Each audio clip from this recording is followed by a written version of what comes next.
descend on Ground Zero for a first-hand look. That's tomorrow. In just a couple of moments, we'll talk to a member of Congress who's already there. And a bad year for beer. Americans are not knocking back cold ones at the rate they used to. Why? It's more than just dry January that's keeping people dry. So thanks for being with us on the Hill. I'm Mike Vaccaro, filling in for Blake Berman, joined by Ashley Davis, former George W. Bush White House official, Dan Cannon, former Obama campaign official, Crystal Knight, a Democratic strategist, and of course, Mick Mulvaney. He's a former Trump White House acting chief of staff and NewsNation political and economic contributor. The Hill on NewsNation starts right now.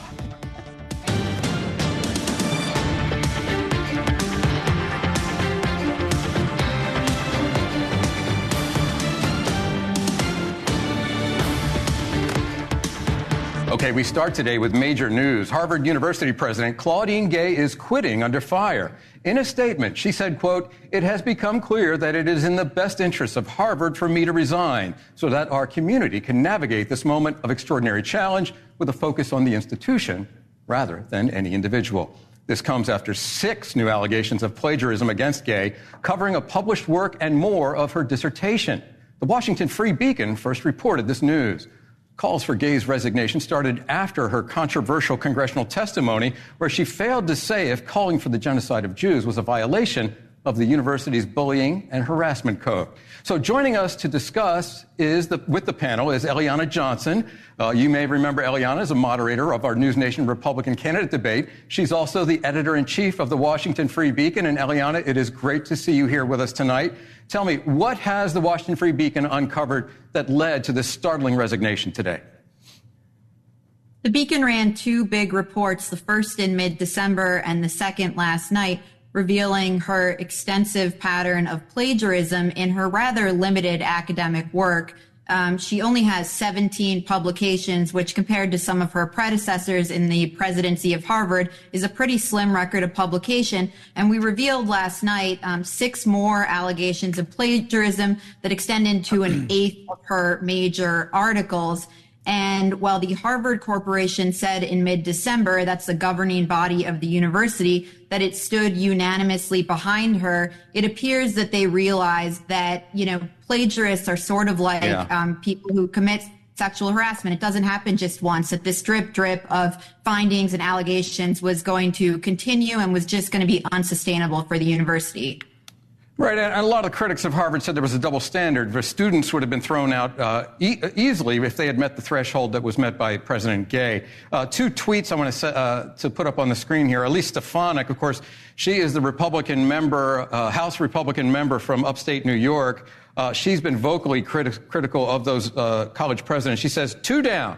Harvard knows that this long overdue forced resignation of the anti-Semitic plagiarist president is just the beginning of what will be the greatest scandal of any college or university in history. That 2 down is a reference to the fact that the president of the University of Pennsylvania, who was also on that House panel, who also gave sort of evasive answers on this question of genocide and Israel, she had quit some weeks ago after that very controversial testimony. Then there's Bill Ackman, a prominent alum of Harvard, a very wealthy financial hedge fund manager, simply tweeting, "Et tu, Sally," a reference to Shakespeare and Julius Caesar, I guess. So what's next? It would appear that Elise Stefanik is not done here.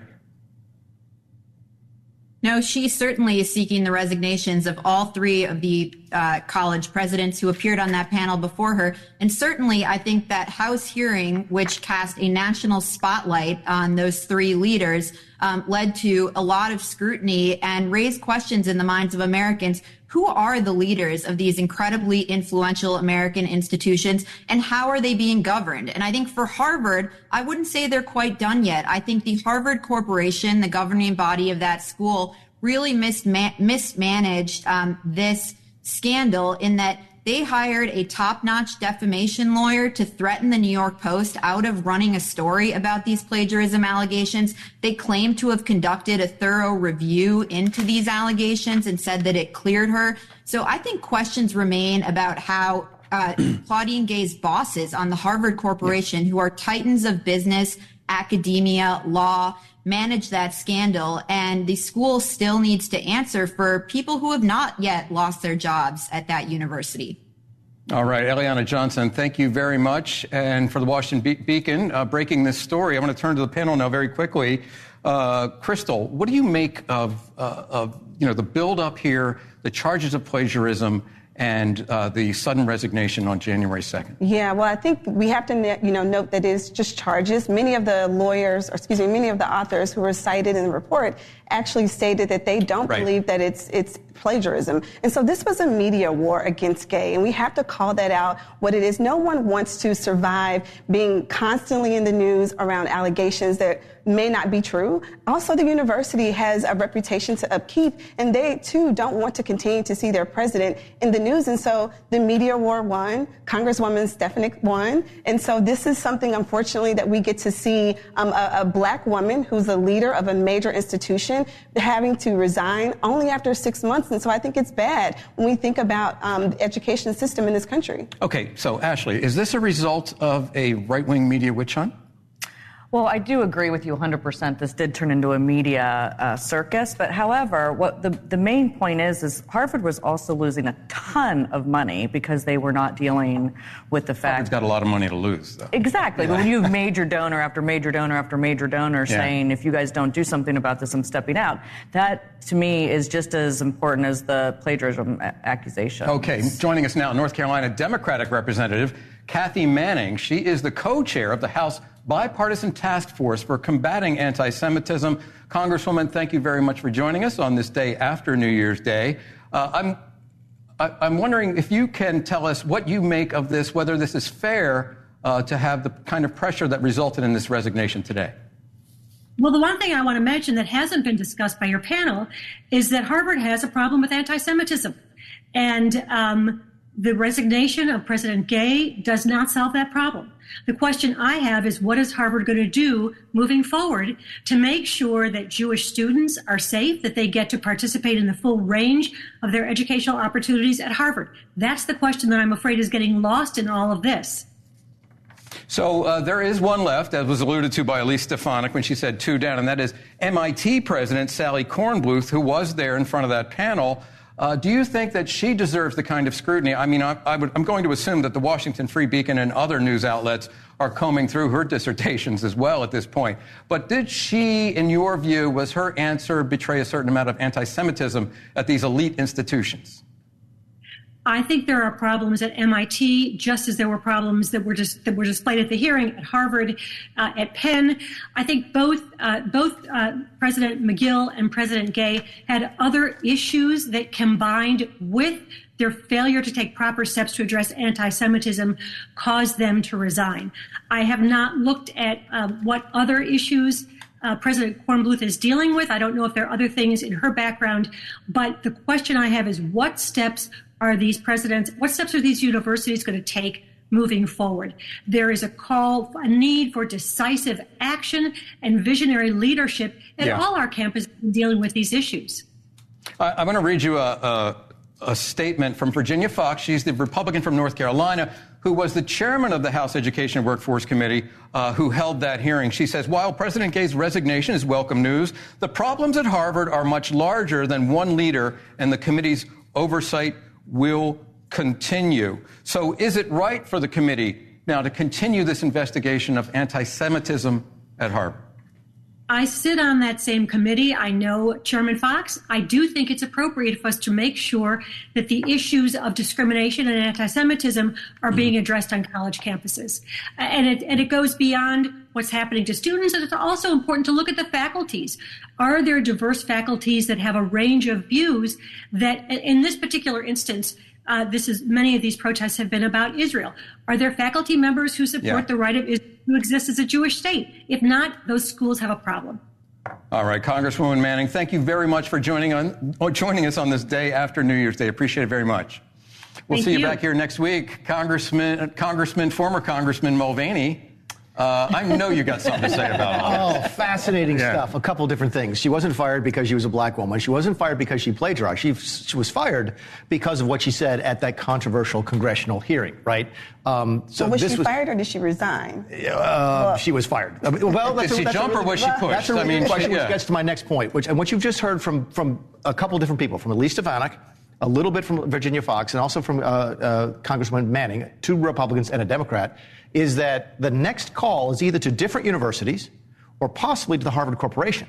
If Harvard has a problem with anti-Semitism, okay, getting rid of the president might not be enough to solve the problem. And it sounds like this committee is going to continue down this path. And the next step would be to go and talk to members of the Harvard Corporation. What are you doing to fix the problem? Why did you fire, or did she really resign, or what was she fired? This is going to be. I mean, I know this is politics, but I mean, the fundamental question, the threshold question for a lot of us is: does the average person, the average American, does it matter to them what happens at Harvard University? No, I don't think it does. I think this is a viral moment. No, guys, this is important. The Republican base definitely cares. Perhaps they do, guys. All right, well, it matters, but does it matter in their lives? I think Bill Ackman cares. Yeah.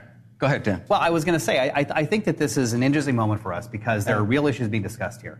But the idea of the Congress going after private institutions of learning on this basis, I do not like. That said, I agree with what Representative Manning said, that this requires leadership, and I think what former President Gay, failed to exhibit was strong leadership in this moment, and rather waffled and was arrogant in front of the Congress, and it cost her. And I think that's the point for her. Dan, but for the congressional investigation, what other remedy is it? How else does this come out? Listen, I'm a big critic of meaningless congressional investigations. I remember going back to the steroid crisis in baseball thinking, what is that all about? But in this particular circumstance, if these hearings don't take place, how does this stuff get exposed? Is a lawsuit through Title IX by Jewish students, or what is it? I'm not against the hearing itself, Mick.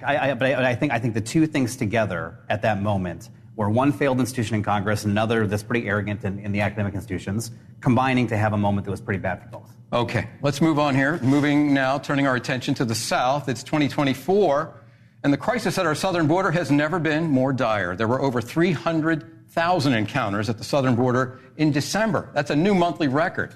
This comes as the Speaker of the House, Mike Johnson, and 60 of his fellow congressmen and women are heading down to the border on Wednesday to assess the situation. And joining us now is Republican Congressman Nick LaLota, who represents New York's 1st Congressional District. That's out there on the tip of Long Island. He's already in Texas, and he'll be joining Speaker Johnson at the border tomorrow. What are you expecting to see? What have you already seen down there, Congressman?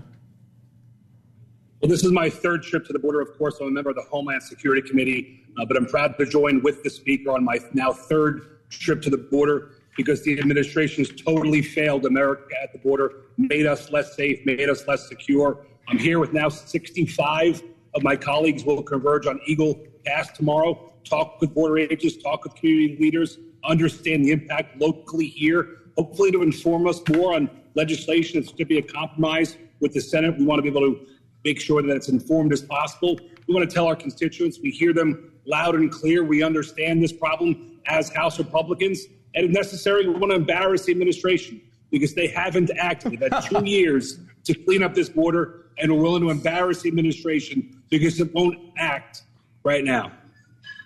All right, you mentioned that negotiation with the Senate, and a lot of people are looking at this. I mean, it's a measure of how sensitive this has become for Democrats that the White House is even sitting down with Senate Republicans and trying to work out a deal. Of course, it's tied to Ukraine aid, it's tied to Israel aid, it's tied to Taiwan. That's just political sausage making. But let me ask you something, because a lot of your harder line colleagues in the House saying there is no way they're going to go along with any compromise that falls short of those principles that they've already passed in the House of Representatives. What do you say? The American people want us to secure the border. They want Joe Biden, Secretary Mayorkas, to secure the border. There's no mistake why President Biden's disapproval rating on the border is at 67%. The American people want the change that's in H.R. 2, the Secure the Border Act, that has hallmark pieces like Remain in Mexico. I don't know what there is to negotiate. This is common sense stuff.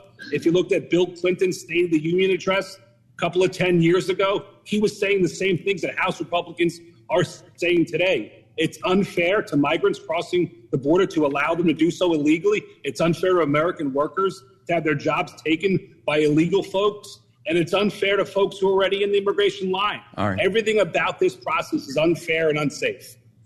Congressman, we're looking forward to that debate. We hope you have an opportunity to vote on something in the House. I want to change subjects really quick. Actually, it's related, and that is the busing of migrants to New York City. Of course, the mayor came out and said, look, we're going to restrict these buses. You got to give us 32 hours notice. You can only drop folks off between the hours, I think it was 8:30 and noon on any given day. Well, Governor Abbott and the bus companies found a way around that. They're simply dropping them off any time of day or night in Hoboken or across the river in Bayonne, and they're taking a train in. What do you make of the situation in New York City? What do you make of the policy of Governor Abbott and others to send these migrants to places like the city, to Chicago, to Denver, and elsewhere? So there's a reason that every state is now a border state and every city is a border city. And it's not because a couple of governors are busing individuals into those cities. It's because those cities have chosen their sanctuary city policies. New York City Mayor Adams, he's chosen sanctuary policies which prevent federal law enforcement from coordinating with local law enforcement to enforce federal immigration law. That is the reason so many migrants, 10,000 a month, are coming to New York City. Mayor Adams should stop talking out of both sides of his mouth. He said this crisis is destroying New York City. He should respond to his own words by repealing those sanctuary policies that are acting as a magnet, bringing people across the border into New York. It's not about the buses. It's about the sanctuary city policies. Those ought to be repealed right away. All right, Congressman, thanks very much for joining us from your 1st District redoubt in New York State. We will see you back here next week. Thanks. Happy New Year. Okay. Going to embarrass the president by sending 65. He said it was 65. I thought it was 60 members of Congress down there. Is that going to work? I mean, there have been plenty of delegations that have gone down to the border. I bet you it's going to be more than 65 tomorrow, too. I mean, this is too good of a... It's too good of a story. Sure, it's going to work. I mean, this is becoming a real problem for the Biden administration. We're going to see some data later on in the show about some polling about how the economy is coming back in voters' minds, and Biden is still struggling. Why? I think a lot of it has to do with the border. You've got Democrat mayors, Democrat governors making an issue of this. Yes, Adams is upset with Governor Abbott in Texas for sure, but he's really upset with President Biden. He just can't do anything about President Biden. He's trying to do something about Governor Abbott. No, this is... Yeah, I mean, he's walked right up to the edge of... he has criticized the administration, saying it baffles me why I can't get these people on the phone and they're not doing something about it. You mentioned polls. Here's a poll, an average of polls on the president's approval rating on the handling of the border. That's not a good-looking number there. 64% disapprove, 36% approve.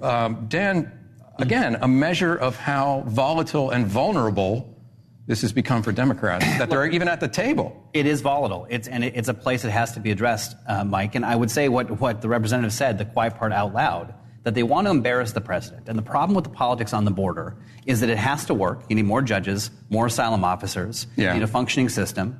And there is $14 billion on the table from the president to effectuate exactly those changes. But rather than negotiate that, the House Republicans went home. They want to play politics, not deal with the issue. So did the Democrat Senate, though, too. The Democrat Senate went home as well. Exactly. I mean, and Democrat. I mean, we do have House Republicans cannot be blamed for this issue.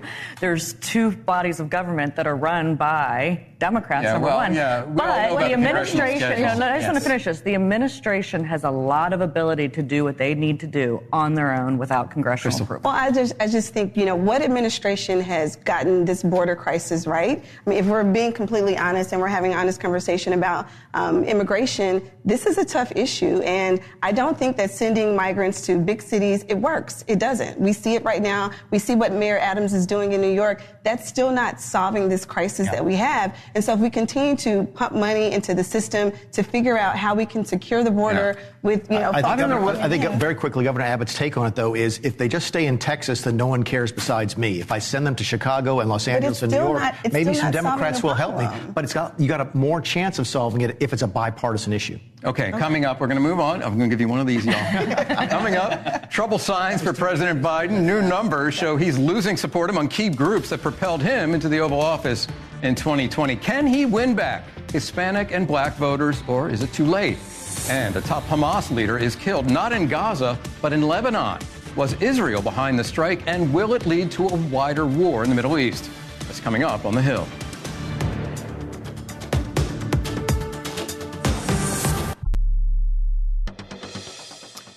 Welcome back. And President Biden may be launching this election year campaign on top of a very shaky base. Comparing to 2020 exit polls, general election polling now shows Biden losing support from key parts of his winning coalition. A new poll shows the president grabbing just 63% of support of the African American electorate. Really? And only 34% of Hispanics. Joining the panel now to discuss this potential problem is Republican strategist Shermichael Singleton. Okay, I'm a little skeptical about that figure about African Americans. The president won something like 90%. Yeah. The former president only, a little better than 8% of African Americans. Is this possible? I mean, look, I think it's certainly possible. I mean, President Trump is remaining pretty consistent when you look at the data at 12%, which is what he received in 2020. I think the concern for Democrats in the Biden administration should be a vote for a third party candidate is essentially a vote for President Trump. Older African Americans are more than likely going to vote for the president. Black women in particular are more than likely going to be consistent in their support as well. But I do think there should be concern about African American men staying home and young black male and female voters voting third party around 20 to 21%. When you look at states such as Arizona and Georgia, which Biden won by less than 15,000 votes in both of those states, Donald Trump does have an opportunity to flip those states, thus regaining enough electoral counts to potentially win. So what you're saying, if I'm hearing you correctly, Shermichael, is that Biden's problem is the same as Democrats are going to have. This problem among this portion of the electorate is the same problem that President Biden's going to have widely, and that is a combination of young people are turning away from politics as usual and the president to a certain degree. And there is a great deal of apathy. In other words, people are not going to be motivated, or at least at this point, and remember, it's January 2nd, to turn out at the polls as they did in the past. Yeah, I mean, keep these things in mind. I mean, the president made some pretty grandiose promises to young voters. He hasn't delivered on many of those things. You have an economy that isn't necessarily great, although the administration continues to articulate that things are improving. And I would somewhat cede that point. But when you look at the data, we see an increase of Americans who are living in poverty compared to 2020. That's up 4.7%. That is a problem. We see an increase of younger people graduating from college not being able to afford a home because of a lack of housing affordability. Those are very real, tangible things that people can feel despite whatever slight improvements we may see in the economy. And so voters are going to ultimately vote with their pocketbooks, including young voters, and that could lead them to choosing someone else. Okay, I just want to put up, you talk about youth voters, support Biden versus Trump, 33 to 37%. A lot of warning signs, Dan. I'm going to go to the two Democrats here. A lot of warning signs here for the president as we start this election year. Well, I think put it in context, though, Mike. I mean, every world leader around the globe has terrible approval ratings. Macron, 20% or 25%. Same with Trudeau. Same with Sunak. That's a feature of this moment in the world, with the world being topsy-turvy.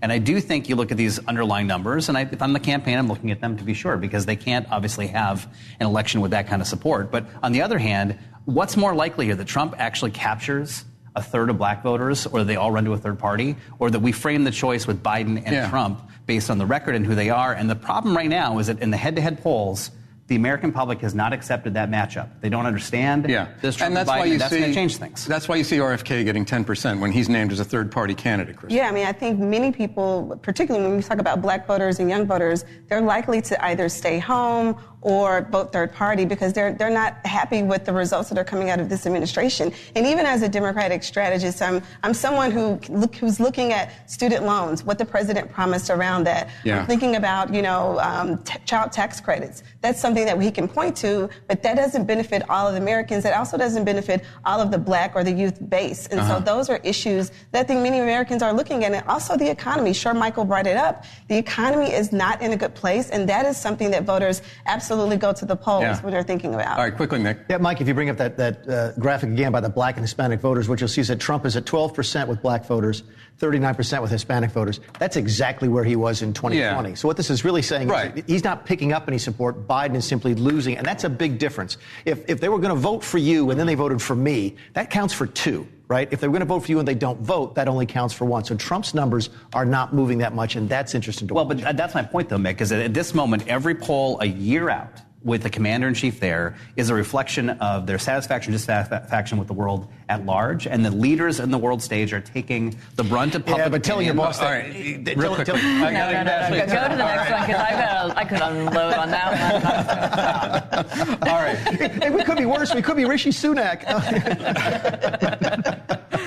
All right, Shermichael Singleton, thanks very much for joining us today. Really appreciate it. Hope you come back soon. All right. Hey, thank you, guys. You're going to have me in studio next time. Yeah. Unforgettable presence of Shermichael Singleton. Yeah. It's cold in here. All right, coming up, blocked on the ballot, former President Trump is now fighting back after he's kicked off the primary ballot in Colorado and Maine. We'll talk about that and Israel's long-term strategy. The country starts to scale back troops in Gaza. What is the post-war plan? We'll talk about that next.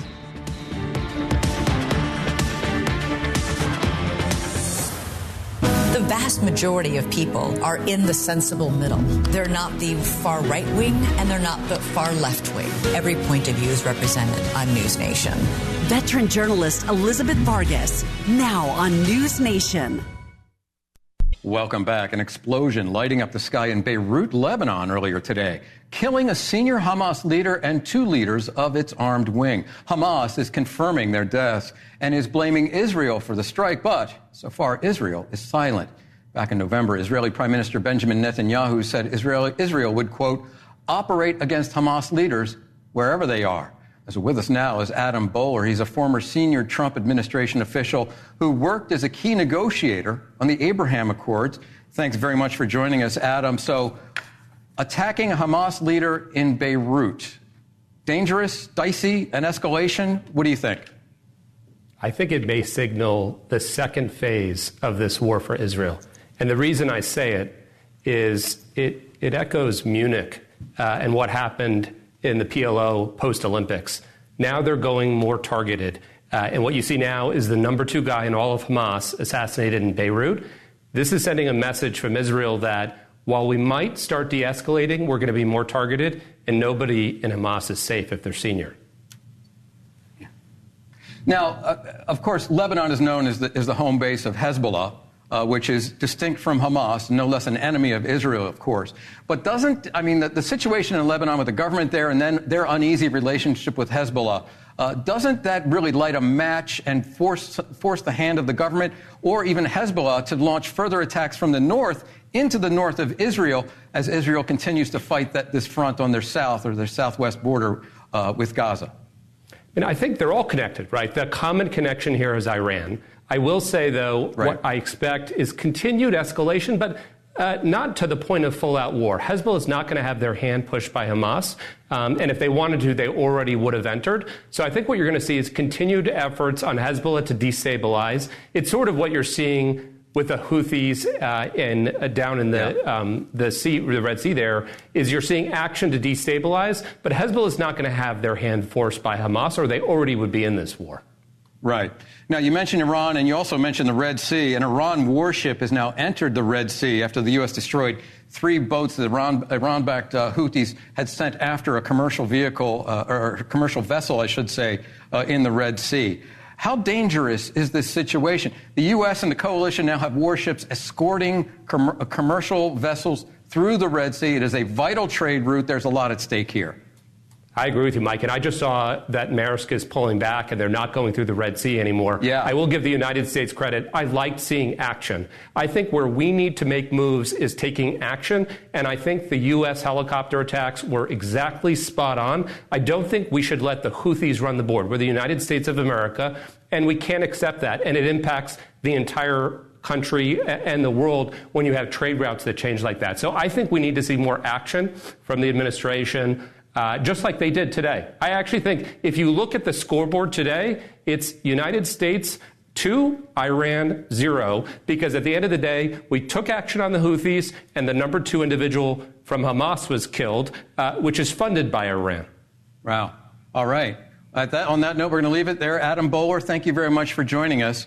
On Friday, the State Department approved a proposed nearly $150 million sale of weapons to Israel, invoking an emergency provision to bypass Congress. It's the second time the Biden administration has avoided congressional review since the start of the war. Panel, first of all, I want to get back to this issue of ships in the Red Sea. I mean, we've seen what disruptions in supply lines internationally and domestically can do to the U.S. economy. How big a danger is this, Mick? It is. About 12% of world trade goes through the Red Sea and through the Suez Canal. So it's not a big number, but it's not an insignificant number. And most of that, by the way, is going to Europe. Again, the oil that comes out of the Mideast, most of that goes to Europe and Asia. Very little, if any, ever actually comes here. But since oil is a world commodity, any change someplace else affects the price here. So it is absolutely a big deal. And I think Adam's probably right about that. Yeah. That this was a good move by the part of the administration. They're being aggressive in the region. They're doing the right thing under the circumstances. Crystal, on the politics of this, obviously the president is under attack from those on the left because of the way Israel is prosecuting the war in Gaza. What is a positive outcome? Look ahead 3 months. What is a positive political outcome for the president? Wow, I think one of the positive political outcomes is that, we maintain the trade routes, throughout this particular region. And so I think that's what the president and his administration has to look ahead at, how they negotiate, how they open up and keep the lines open as it relates to trade coming into this country. And Ashley, we're talking about an attack on Lebanese soil now by Israel. Israel's denying it, but I think there's a wink and a nod going on there. Well, absolutely. I completely agree with what Adam said. And we talked about this last week there's not much more of Gaza to destroy. If you look at those photos, there's nothing left. Although they're still launching rockets and missiles from Gaza. I do not understand how they can still have launch sites. It's the tunnels. I was just going to say that. But I do think that this targeted approach, and they have over 50,000 hours from the GoPros that these terrorists wore during the attack. They're going to go find every single person that's still alive. It may take 10 years, it may take 20 years, but I guarantee they'll make sure those people are. So you're saying Israel's going to have to keep boots on the ground in Gaza for No. I think exactly what Adam said. I think it's more targeted. I don't know. Who knows where they'll be. Okay. I think they'll go after them. All right, coming up, the Jeffrey Epstein list. Which high-profile figures associated themselves with the late sex offender? What we're learning about the sealed court documents, that's coming up next.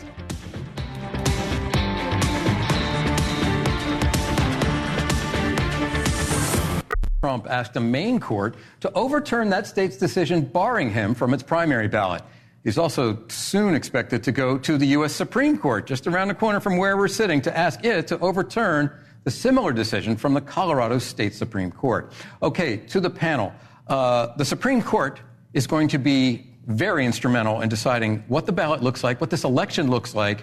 There's a lot at stake here. We're talking about ballot access, the 14th Amendment in Colorado and Maine and elsewhere, perhaps Wisconsin, and immunity as president, Mick.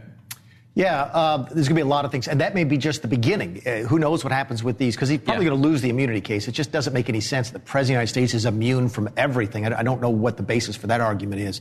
But there could be a lot more things that come in the future to the Supreme Court. It would be nice. They have a chance to do something unusual, which is they could rule 9-0 in his favor on the ballot access in Colorado and 9-0 against him on immunity, show a little bit of sort of a unified position on politics in America these days. Don't know what's going to happen, but that option is out there. I think that's possible. I also think what's interesting for observers is not just the ruling itself on those cases, but the basis on which the court rules. In the Colorado case and in Maine, there's a question about, one, was he an insurrectionist, finding of fact? Two, does the 14th Amendment apply to a president? Correct. That's a question. And three, was there due process followed? I think the due process argument is the strongest.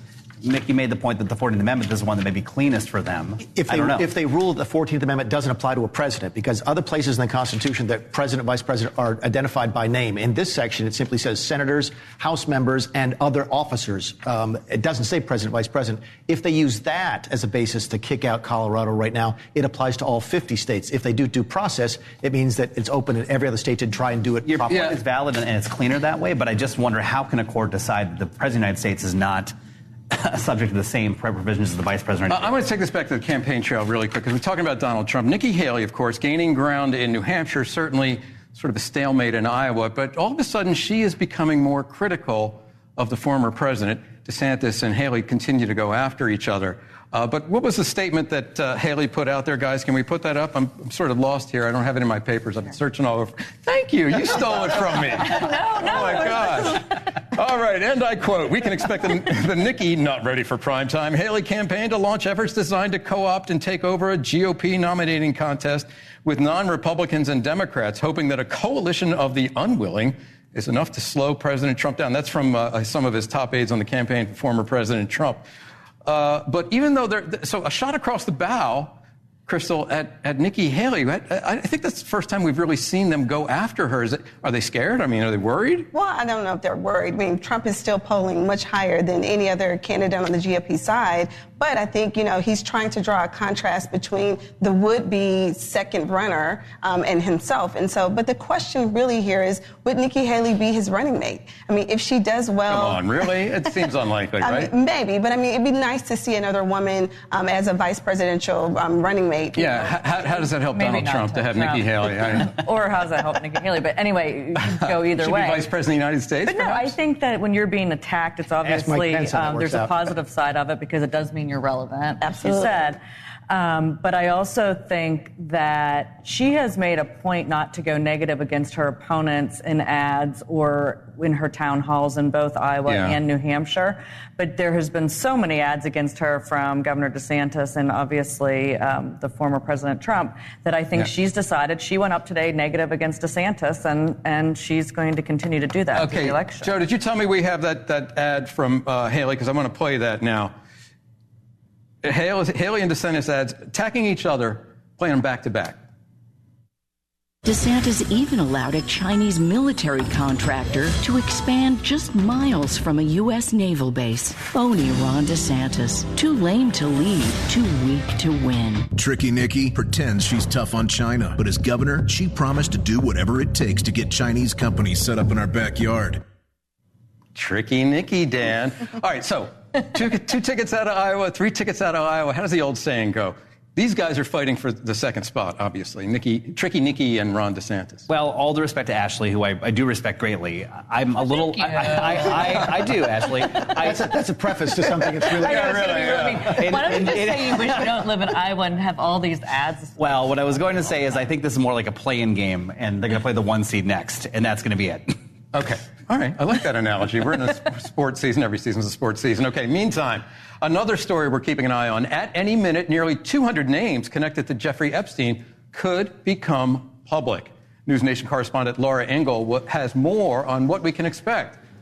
Laura, all eyes are on that New York court, right? That's right. We've been waiting for this document release all day long because the judge who has been guarding this list of names of Jeffrey Epstein's associates and accusers ruled last month that everything could be unsealed after January 1st. So with this being the first business day of the year, we're all watching the court system. Nothing as of yet. And many of these people named in the hundreds of pages of court documents have been fighting for years to keep their names from being made public. The biggest name on the list that we know of will be former President Bill Clinton, who is mentioned more than 50 times in the redacted court filings. Mr. Clinton has already acknowledged that he used Jeffrey Epstein's private jet for trips overseas for his humanitarian efforts, but denies doing anything illegal and says he stopped associating with Epstein in 2005. Now, the U.S. District Judge here, Loretta Preska, ruled last month there was no legal justification for continuing to conceal the names who have only been listed as John and Jane Doe's in the court records. The ruling caps off a 5-year legal battle by the Miami Herald to obtain documents in a defamation lawsuit filed against Ghislaine Maxwell by victim Virginia Giuffre. That lawsuit was settled out of court in 2016, but most of the evidence in this case was sealed. That's why everybody wants to see this. Legal experts say, though, while there is potential for embarrassment for those on the list, it is critical for the public to know that these people have not been charged with any criminal acts. And while some names have been made public through the years, we've learned that there are 13 people who fought unsuccessfully to keep their names secret. The names could help fill in some of the blanks on who may have possibly helped Epstein and how personal those interactions were. We continue to watch it here in our newsroom in New York. And we thank you for that, Laura Engel. Thank you for standing by. We'll come back to you if we have any news breaking out of that. I know, Mick, as we just heard, the reports that former President Clinton is on this list. I mean, even if you're not charged, even if you're not charged with anything, as Laura pointed out, whether you got to flight back to New York on this plane, you're still going to show up on this list. How big a deal is this? Yeah, if I'm in the White House with the president and this is coming out today, I'm like, look, as long as you don't have anything after 2005 and as long as there's nothing specific to bad behavior, and they sort of leaked out today, he's going to be in there a lot. And he's going to be there a lot because of his participation in depositions and fighting to be deposed and not to be deposed, et cetera. It's part of the legal process. If that's all this is, and there's nothing after 2005, it's not going to be that big a deal for the president. In fact, the most embarrassing thing that I just saw on that video was... it was Jeffrey Epstein in his Harvard jacket. Harvard is taking a public relations beating these days. I do not want to be associated with this, but in terms of President Clinton, if there's nothing after 2005 or there's no smoking gun, it's not going to be a big deal for him. All right, we're going to leave that there. Coming up, bitter news for the beer industry. Why beer drinking has fallen to the lowest level in more than 20 years. Huh?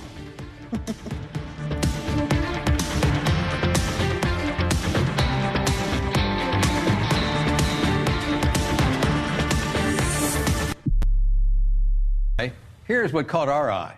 Americans are consuming less beer than they have in decades. U.S. beer shipments are on track to dip below 200 million barrels for the first time since 1999, when they partied like 1999. Consumers are choosing to consume less or turning away from alcohol altogether. The widespread boycott against Bud Light also exacerbates the decline. Panel, okay, it's dry January. First of all, who's into dry January? No, definitely not. No, definitely not. Crystal, you laughed out loud. I'm not a dry January person. With a name like Crystal, I'm assuming you prefer champagne? I do like a nice champagne. I'm not a beer drinker because it has so much wheat in it, but I like a nice Say cocktail. wheat or weed? Wheat. Oh, wheat, yes. Back to the weight gain thing. But I do have to say, I have my focus group of hockey moms because I spend a lot of time with them with my son. And none of them drink beer anymore. They all drink that hard seltzer stuff. Yes. I got 3 young adults in my house, and they're all of age, mind you, but they're all, the hard seltzer, the white, I don't want to endorse anyone hard seltzer, but they're all drinking that. Yeah. I think there's more. Dan, what you do? You a beer drinking? I prefer the champagne beers, Miller High Life. You look like a shot in a beer kind of guy. I mean, I grew up in Wisconsin, and I think what I'll probably do is post this clip to my Twitter feed and get the word out, and we'll be above 200 million in no time, I think. You're from Wisconsin. You're a Democrat from Wisconsin talking about beer, and you did not name Spotted Cow. How is that possible? I have a case of Spotted Cow in my house. Okay, this is the beer, by the way, that Republicans are only allowed to have one of when they go to Wisconsin. It's a fabulous beer, but all of the money goes to the largest Democrat donor in the state. I was just up in Milwaukee looking at where they're having the convention this summer, and they're all pushing Spotted Cow. New Glarus Deb runs a great business. All right, we are officially in the new year, but this is a subject near and dear to this suburban dad's heart. There's one holiday symbol we're leaving behind: Christmas trees. For those who celebrate, there may be a religious timeline to look for. Christians usually take down their trees on Epiphany Day. Remember, the 12 days of Christmas, the 12th day after Christmas, and the arrival of the 3 wise men. Epiphany Day falls on January 6th this year, so you're officially, I guess, if you follow the dictates of the church, supposed to take down your tree on January 6th. Although in my neighborhood, you get this dried out tree in your house. You're going to get it out of there before January 6th. So I think last year I took mine down like February 1st. That's really embarrassing. It's another thing on my to-do list. Yeah, you're a fake tree man, aren't you, Mick? No. I'm a no tree kind of guy. They're too expensive. $200 for a tree is way too expensive. Oh, my God. You admit and that. And I was called the Grinch on this show. And you don't have a Christmas tree. All right. We got to wrap it up. It's turned red. Thanks for watching The Hill on NewsNation. Set your DVR to watch us at 5 p.m. Eastern. We will be back tomorrow. That's a promise. Elizabeth Vargas Reports starts right now. Good evening and welcome to Elizabeth Vargas Reports. I'm Elizabeth Pran, and we have a lot to get to tonight. It looks as if Israel has taken out a top Hamas leader. Has the Gaza war reached a turning point, and what does that mean? Police are saying that this fiery crash at a rock concert was intentional. So are music events now targets? What does that mean for you? But we start with this stunning video out of Japan.